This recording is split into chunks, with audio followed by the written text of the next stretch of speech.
¿Qué vemos nosotros en el día de hoy? Vemos una sociedad que poco a poco le va dando la espalda a los principios divinos, le va dando la espalda a Dios.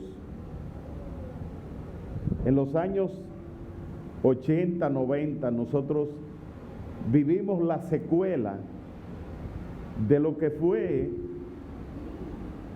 una sociedad que le dio la espalda a Dios a través de dos elementos principales: los conceptos socialistas del materialismo histórico y dialéctico. Los que tienen algo de edad saben de lo que estamos hablando, donde todo se enfocaba a través de lo social, a través de la justicia social y a través de llevar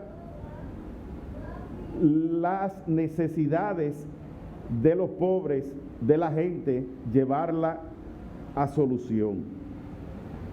Posteriormente, la mayoría de esos que eran ateos, confesionales, terminaron o en drogas o se hicieron corruptos. ¿Qué vemos nosotros hoy? Vemos que hoy se quiere ver todo a través del sexo. Hoy lo más importante es que se le garanticen derechos a los homosexuales y a las lesbianas. ¿Y qué se está buscando con eso? No es lo que los grupos promueven, es lo que hay detrás de eso. Es el mismo diablo con una agenda para destruir lo que Dios fundó y desde sus cimientos estableció como la forma que el hombre se iba a reproducir en la tierra, iba a convivir, cómo el hombre iba a alcanzar plenitud de vida, y es a través de la familia. ¿Qué vemos nosotros hoy? Un culto a la personalidad. Lo que importan son los derechos individuales. Lo que importa es que mis derechos sean garantizados. Y en virtud de eso, ¿qué tenemos nosotros? Sociedades como la europea, donde la gente ni siquiera se saluda en un ascensor. Los vecinos no se conocen. Cada quien vive de una manera individual. Y el amor ha desaparecido. El principio fundamental que Dios estableció de amarle a Él sobre todas las cosas y amar al prójimo como a sí mismo ha desaparecido. Y ha desaparecido con ello también el concepto del amor en la familia y de la unidad en el amor de la familia.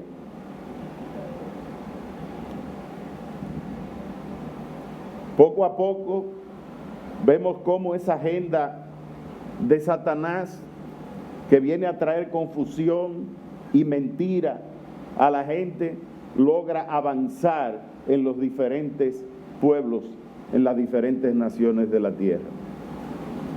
Y algunos dirán, señales del fin.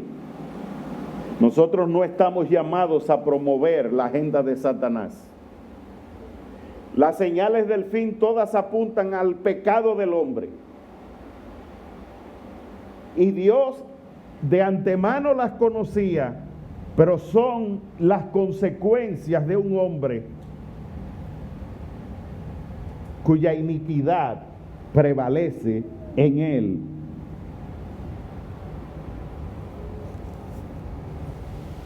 ¿Qué estamos viendo nosotros hoy? Estamos viendo jóvenes que pretenden encontrar la felicidad a través de buscarse a sí mismos, su placer, satisfacer sus deseos, sus pasiones, y el individualismo ha alcanzado su mayor plenitud en estos tiempos. ¿Qué hacer nosotros entonces como cristianos? Y este es el mensaje que queremos traerle hoy a esta congregación. Que nuestro amor sea sin fingimiento. Eso es lo que nosotros tenemos que proclamar. Un amor sin hipocresía. Nosotros tenemos que levantar familias restauradas hoy. Tenemos que restaurar el valor de la familia. Tenemos que saber que Dios estableció el mecanismo para nosotros ser felices en la vida y que es a través de una familia unida para toda la vida. Hoy se juega con el matrimonio y da pena que aún líderes de las iglesias lleguemos al punto del divorcio. Da pena que nos enfocamos en tantas cosas y no vamos a lo fundamental, al núcleo principal que Dios estableció cuando dijo: dejará el hombre a su padre y a su madre, se unirá a su mujer y los dos vendrán a ser una sola carne. Y Jesús le dio plenitud a esa palabra cuando dijo: y yo digo, lo que Dios ha unido, el hombre no lo puede separar. Le dio categoría al matrimonio, lo elevó a la posición original que el pecado del mismo pueblo de Israel había llevado a la destrucción. Jesús lo explicó de esta manera: por la dureza de corazón del pueblo, Moisés tuvo que aprobar carta de divorcio. Y quiero hablar del tema del amor como el fundamento de dos puntos que son sumamente importantes para la vida del cristiano. Uno es amar a Dios y el otro es amar al prójimo. Ese es el fundamento de la vida nuestra. Es nosotros morir a esa vida egocéntrica centrada en nosotros mismos, que hoy es lo que se promueve en el mundo entero, para cambiar a una agenda de entrega, de sacrificio, de un amor sincero, sin fingimiento. Y voy a leer en el libro de Romanos, en el capítulo 12, verso 9, dice: el amor sea sin fingimiento, aborreced lo malo, adheríos a lo bueno. Voy a hablar de algunos aspectos que tienen que ver con nuestro amor a Dios y con el amor a nuestros hermanos. ¿Por qué la gente hoy falla tanto? Porque no conoce a Dios. ¿Y por qué no conoce a Dios? Porque no le busca en intimidad. No le busca de corazón. No le busca por una relación en su interior, porque no tiene la revelación de los misterios de Dios.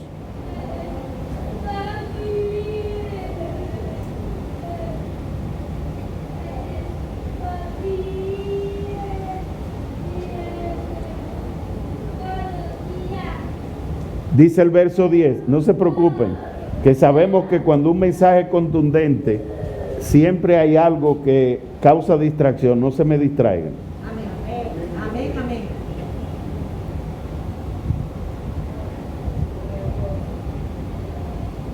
Aborrecer lo malo, adheríos a lo bueno.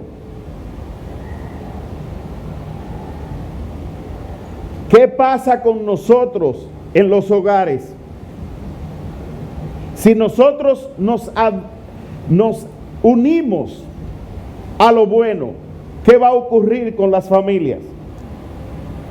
Pero si nos adherimos a lo malo, ¿qué va a ocurrir con las familias?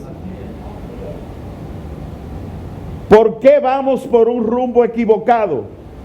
Porque la gente se ha entregado a la desobediencia y hemos caído de nuevo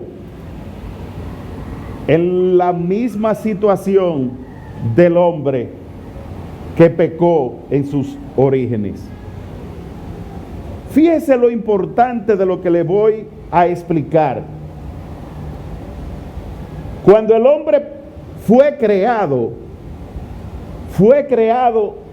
de una manera perfecta para Dios, a imagen y semejanza de Dios. Pero fue el pecado del hombre que provocó la muerte espiritual. ¿Y cómo se produce la muerte espiritual? Adán y Eva pecaron, pero ellos no murieron físicamente, ellos continuaron viviendo, murieron posteriormente, pero ya el espíritu que Dios había puesto en ellos cuando lo creó, por el pecado ya había muerto, porque el espíritu es el que da la vida y el pecado entonces produjo muerte en ese espíritu. Y entonces Jesús viene a restaurar la condición del hombre caído por el pecado. Y en Juan capítulo 3, cuando hablaba con Nicodemo, le dijo que para entrar en el reino había que haber nacido del agua y del espíritu. Nacer del espíritu es el nuevo nacimiento. Pero ese nuevo nacimiento lo que hace es que le da vida al espíritu que estaba muerto en nosotros por la gracia de Jesucristo.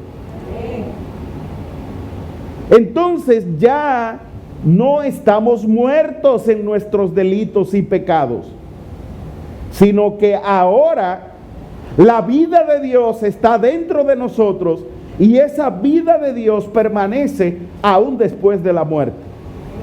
Por eso para entrar en el reino hay que nacer del agua y del espíritu. ¿Qué es lo que se convierte en nosotros? ¿El espíritu o el alma?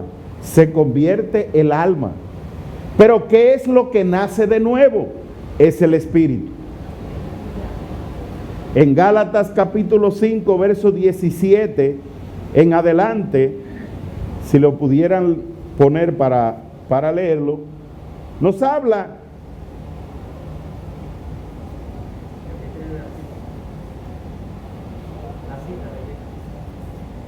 Gálatas capítulo 5, verso 17.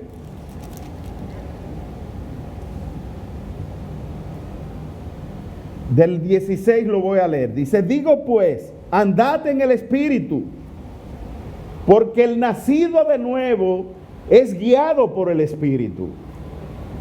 Y al ser guiado por el espíritu, entonces es verdadero hijo de Dios. No todos son hijos de Dios, como han escuchado ustedes. Todos somos hijos de Dios. A un líder de otra denominación que ustedes conocen. Los verdaderos hijos son los que son guiados por el Espíritu de Dios. Y para ser guiados por el Espíritu de Dios hay que haber nacido de nuevo. Y solo se nace de nuevo cuando somos regenerados en nuestro espíritu por el Espíritu de Dios. Y como dice Primera de Juan capítulo 5, al nacido de Dios, el nacido de Dios no peca, porque ha sido engendrado de aquel que tenía el Espíritu de Dios, y el diablo no lo puede tocar. ¿A quién es que el diablo no puede tocar? ¿Al cristiano? No, al cristiano lo toca. Pero ¿y entonces cómo es posible? ¿Cómo es posible que la Biblia entonces dice que el diablo no lo puede tocar? Lo que el diablo no puede tocar es al hombre espiritual, al que ha nacido de nuevo, que hay en nosotros, que es a la imagen de Cristo. Porque ese ser que hay en nosotros es el que va a luchar contra la carne, para que entonces en nosotros se pueda cumplir esa promesa del Señor, de la comunión perfecta con el Padre. Andad en el Espíritu y no satisfagan los deseos de la carne. Significa que andar en el Espíritu es estar conectados con el Espíritu de Dios. Cuando nosotros actuamos en nuestras propias fuerzas, en nuestro propio razonamiento, cuando nosotros queremos aplicar nuestra propia justicia, entonces estamos obrando en la carne. Pero cuando nosotros nos conectamos con el Espíritu de Dios para alcanzar el propósito que Él tiene para nuestras vidas, entonces nosotros estamos bajo el dominio perfecto y el control de Dios. Entonces nosotros tenemos que ir renovando nuestra mente. Tenemos que ir cambiando para renovación del entendimiento, para que ese hombre interior que hay en nosotros vaya creciendo cada día más y sometiendo al hombre carnal que hay en nosotros. Dice, porque el deseo de la carne es contra el espíritu. ¡Wow! Hay oposición entre el alma y el espíritu. Porque en el espíritu quiero hacer las cosas que Dios me ha dicho, pero en la carne me domina y me controla. ¿Cuál de los dos va usted a dejar que le domine y le controle? Esto es importante porque en un matrimonio, si usted lo que anda buscando es el psicólogo, el psiquiatra que le va a resolver la situación y no a Dios primero, cuando viene el conflicto en un tiempo de encerramiento como el que tenemos ahora, vamos a ver más enfermos mentales, más enfermos de problemas psicológicos que los mismos enfermos de la enfermedad física del COVID-19. Porque el deseo de la carne es contra el espíritu y el del espíritu contra la carne. ¿Por dónde nosotros actuamos conforme a la carne? Por nuestra mente, por nuestras emociones, nuestra voluntad, por nuestro carácter, que tiene que ser transformado hasta alcanzar la estatura del varón perfecto, muriendo a los deseos de la carne y obedeciendo a la voluntad de Dios que es contenida en su palabra. Y estos se oponen entre sí para que no hagan lo que quieren. El espíritu y la carne están opuestos en nosotros. Pero ese espíritu y la carne están opuestos aún con el dinero. Y de eso quiero que nosotros hablemos. ¿Por qué? Porque los principales problemas de la familia vienen por el área de la salud y por el área del dinero. Y hay muchos conflictos que vienen porque no hay una relación de amor verdadero y porque no hay un conocimiento pleno de Dios. Si no hay una búsqueda en la familia de Dios a través de la oración, si no hay una obediencia a los principios bíblicos establecidos por Dios en su palabra, la familia, aunque se llame cristiana, va a ir cada vez deteriorándose cada día más. Pero si son guiados por el Espíritu, no están bajo la ley. Aquí no estamos hablando de que sean solo mandamientos que nosotros conozcamos y que nosotros creamos que porque nosotros hacemos cierta cantidad de obras vamos a acumular mérito suficiente en el cielo para tener salvación. De eso no se trata. El que es nacido de nuevo tiene un tesoro en su interior. Y ese tesoro es el Espíritu de Dios. Y ese Espíritu de Dios es descrito en la misma palabra como el amor de Dios que ha sido derramado en sus corazones. Eso hay que vivirlo, eso hay que tenerlo. No hay manera de nosotros tener una familia que supere la crisis si no somos guiados por el Espíritu de Dios, obedeciendo claramente también su palabra. El amor sea sin fingimiento. Me voy a referir a algunos aspectos del amor verdadero. Voy a ir de nuevo al libro de Efesios, pero ahora en el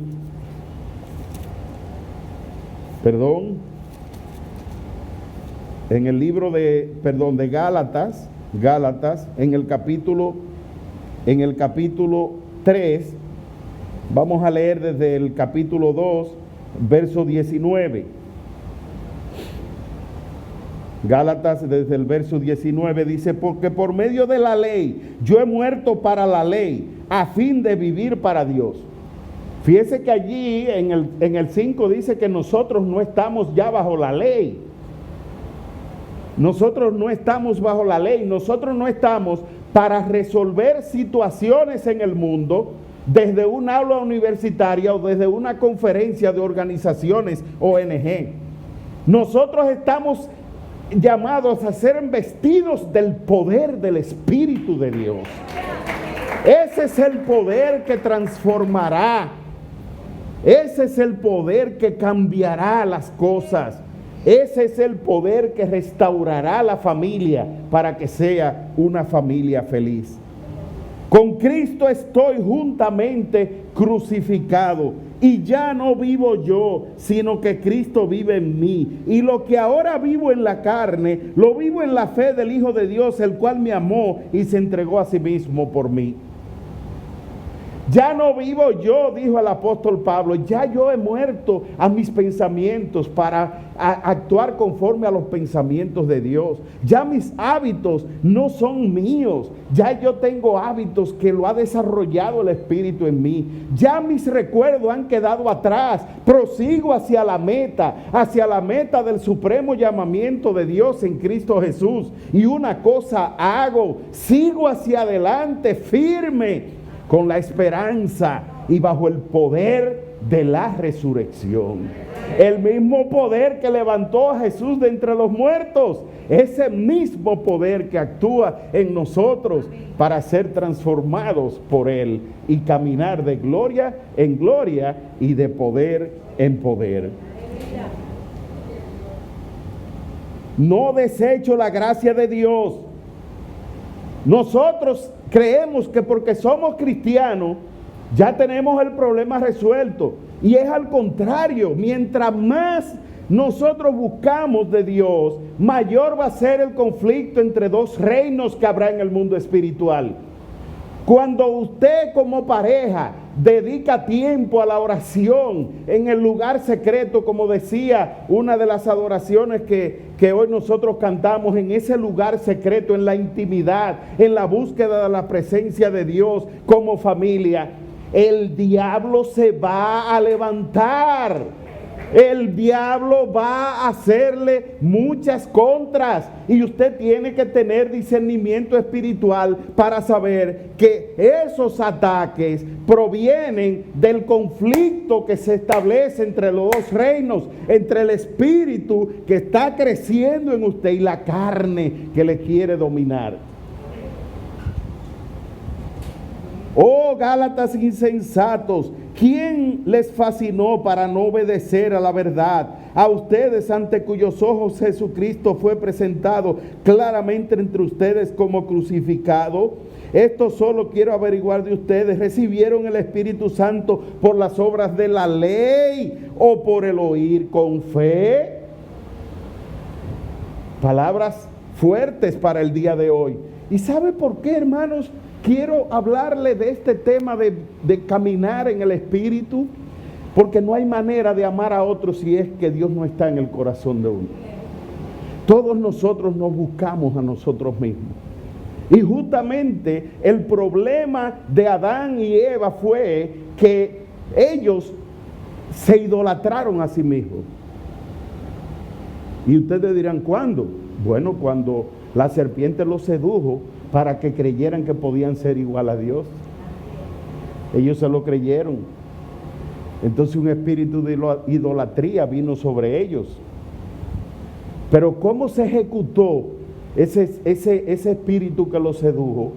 como dice en Santiago, que primero somos atraídos y seducidos y que después la concupiscencia nos lleva a la concepción del pecado, fue a través de la ejecución de un acto que fue la evidencia de lujuria, de un deseo desenfrenado de querer algo, que fue probando de lo que Dios le había prohibido. Y después queriéndolo más, para satisfacerse más, espíritu de avaricia. Y el espíritu de idolatría se reflejó en un espíritu de lujuria y de avaricia. No me refiero a lujuria en términos sexuales, sino al deseo desenfrenado en el interior de adquirir algo o de conquistar algo. Si nosotros no morimos a ese yo y crucificamos la carne dentro de la familia, porque el mensaje no es para oírlo en la iglesia y para practicarlo con los que están en la calle, es para nosotros vivirlo desde el hogar. Pero ¿con qué propósito? Mire, cuando una familia tiene a Dios, cuando una familia ora, cuando una familia busca la intimidad de Dios, usted puede tener conflictos, pero la victoria está asegurada. La victoria está asegurada. Y quiero compartir específicamente en el libro de Filipenses, en el capítulo 3 de Filipenses, dice a partir del verso 10, bueno, vamos a leer desde el 9, dice, y ser hallado en él, no teniendo mi propia justicia, que es a base de la ley. Estoy enfatizando sobre lo mismo. De nosotros creer que simplemente conocer mandamientos nos va a resolver los problemas de la familia.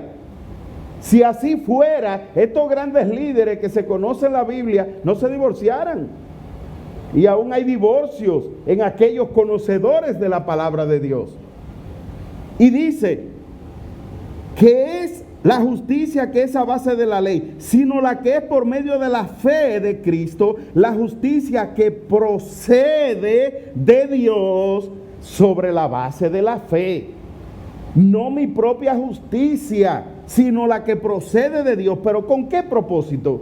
Y ahí este es el verso que yo quiero que enfaticemos. Dice, a fin de conocerle y el poder de la resurrección. ¿Sabe por qué la gente no tiene amor? Porque no conoce a Dios. No conoce el verdadero Dios, que es un Dios de amor. Porque cuando usted ve a Dios amándole con el mismo amor que Él le ama, eso puede usted entonces dar a los demás, porque nadie puede dar lo que no tiene en su interior. Conocer a Dios, pero fíjese, un punto interesante. ¿Sabe cuál es la palabra conocer a Dios? Fíjese, déjeme seguir leyendo. Qué interesante está esto. Mire qué interesante dice. Y el poder de la resurrección y la participación de su padecimiento. No el evangelio light que hoy se quiere vender, de que todo va a estar resuelto porque Dios me lo tiene resuelto. Y usted encuentra prédicas con 80,000 reproducciones, una palabra de motivación, y uno dice, pero ese es el verdadero evangelio. Eso es lo que le vamos a enseñar a nuestros hijos. Un evangelio de buscarse a sí mismo, de que si no me responde rápido, si esta solución no me da, yo tengo un Dios grande, que ese es el que me va a proteger, y le voy a decir adiós al marido o a la mujer que tengo al lado, donde vamos a seguir exaltando el yo. ¿Eso es el testimonio que le vamos a estar dando a los hijos? ¿O vamos nosotros a saber que el matrimonio, para poderlo sostener, hay que sacrificarse? Hay que aprender a lavar platos. Hay que aprender a recoger basura. En el matrimonio hay que guayar la yuca.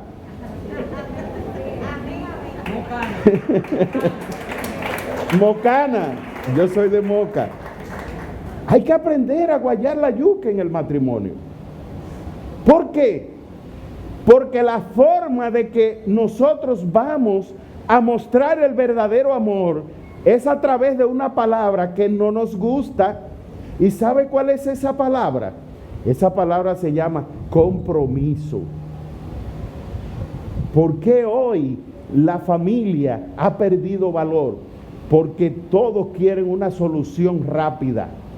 Los millennials, que nos habla siempre el pastor Jorge Duarte, siempre lo que quieren es resolver rápido y fácil. Y esa es la generación que hoy se está formando, donde no hay compromiso con el matrimonio, donde yo me caso y vamos a ver, si me sale bien, bien, y si no me sale bien, me vuelvo para mi casa, y la mamá cristiana diciendo, ¿y qué yo voy a hacer? Mi hijo está sufriendo porque no se lleva bien con la mujer, él tiene su casa aquí guardada. Mire, cuando usted se fue de la casa, usted se fue.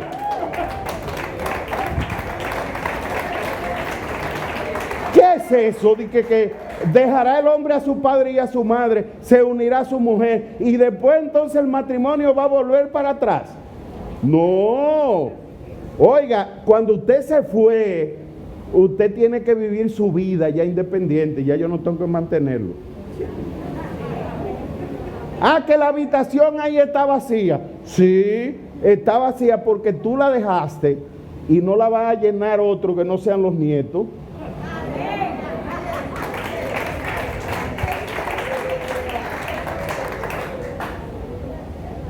A fin de conocerle y la participación de sus padecimientos, llegando a ser semejante a él en su muerte, pero por si de algún modo consigo llegar a la resurrección de entre los muertos. No que lo haya alcanzado ya, ni que haya conseguido la perfección total, sino que prosigo por ver si logro darle alcance, puesto que yo también fui alcanzado por Cristo Jesús. Oiga, hermanos, conocer a profundidad a Dios. ¿Sabe lo que es? Hay algunas traducciones que dicen asidos. Y la palabra original, ¿sabe cuál es? Fusión. Conocer a Dios significa hacerse uno con Él de tal manera que ya no puede volver a los elementos originales. Mire lo que es el matrimonio, lo que es el pleno conocimiento del amor. Es una fusión, cobre y estaño, se unen. Y cuando se une el cobre y el estaño, dan bronce. Pero usted el bronce no lo puede separar de nuevo en cobre y estaño. Eso es una fusión. Y cuando ahí en esa palabra habla de conocimiento de Dios, lo que está hablando es de fusionarse con Dios. Eso es lo que es comunión. Es estar tan conectados con Dios que ya no vivo yo. Es que ya es el Espíritu que vive en mí. ¿Cómo voy yo a aplicar los principios divinos si ese amor de Dios no está en mi corazón? Eso es imposible. Hoy lo hago y mañana vuelvo a caer, porque voy a caminar basado más que en el Espíritu de Dios. Voy a caminar es conforme a criterios carnales. Voy a ir dando algunos ejemplos de lo que es el amor. Dice, aborrecer lo malo, adheríos a lo bueno. Amaos entrañamente los unos a los otros con amor fraternal. Estoy hablando de Romanos capítulo 12. Con amor fraternal los unos a los otros. En cuanto a honor, dando la preferencia a los unos a los otros. Mire, dele preferencia a su esposo en todo y a su esposa en todo. Amén. Cuando hablen mal de su esposa, ese es su enemigo. Cuando hablen mal de su esposo, esa es su enemiga. No permita que le hablen mal de con quien yo tengo que vivir el resto de mis días. No lo permita. Ni utilice usted un lenguaje que sea de chisme, de estar diciéndole a otros las cosas que son internas, propias de la pareja. Amaos entrañablemente, en lo que requiere diligencia, no perezoso. Déjame ayudarte, déjame buscar. No, espérate, estoy viendo televisión, déjame tranquilo. Pasó la noche entera y al final no se hizo lo que había que hacer. Se quedaron los platos para el otro día. Fervientes en espíritu, sirviendo al Señor, no perezosos, gozosos en la esperanza, sufridos en la tribulación, constantes en la oración. Por eso quería ir diciendo todas estas cosas, constantes en la oración. Hoy lo que nosotros tenemos que hacer es orar. ¿Qué ha pasado en nuestras familias? Que la verdad ha salido a relucir. Aquellos que no tenían una vida de relación con Dios, porque no tenían una vida de oración, se han enfriado. En medio de esta crisis se han enfriado. Y los problemas económicos que han venido lo han llevado a situaciones donde la gente ha perdido la visión de su vida y se ha enfocado en sus propios problemas. Dice, compartiendo las necesidades de los santos, practicando la hospitalidad. Esto es para la familia. Usted no gana nada con visitar un hospital para visitar a los enfermos, si después cuando haya que pasarle un plato al otro dice, búscalo tú. Practique la hospitalidad dentro de su propio hogar. Bendecid a los que os persiguen, bendecid, no maldigan. Gócense con los que se gozan, lloren con los que lloran. Tengan unanimidad de sentimiento entre ustedes, no con altivez. Mire, este es el problema de los matrimonios, el orgullo. No nos perdonamos. Y no se acueste usted con un pleito. Arregle su problema antes de usted acostarse y dormirse. Trate de resolver su problema con su pareja diariamente, no lo deje para después. Condescendiendo con los humildes, no sean sabios en su propia opinión, no le paguen a nadie mal por mal, procuren lo bueno delante de todos los hombres, si es posible, en cuanto dependa de ustedes, estén en paz con todos los hombres. Oiga, la venganza no se puede aplicar dentro de un hogar. Que me hiciste eso, te lo voy a devolver con otra cosa, porque eso va a traer sus consecuencias. Los dos juntos tenemos un proyecto de vida, un proyecto común, y tenemos que seguir hacia adelante. Y los dos juntos estamos comprometidos con el matrimonio. Y los dos juntos vamos a sacrificarnos para nosotros defender esta institución, que es la que Dios ha puesto para que nosotros alcancemos nuestro propósito en la vida.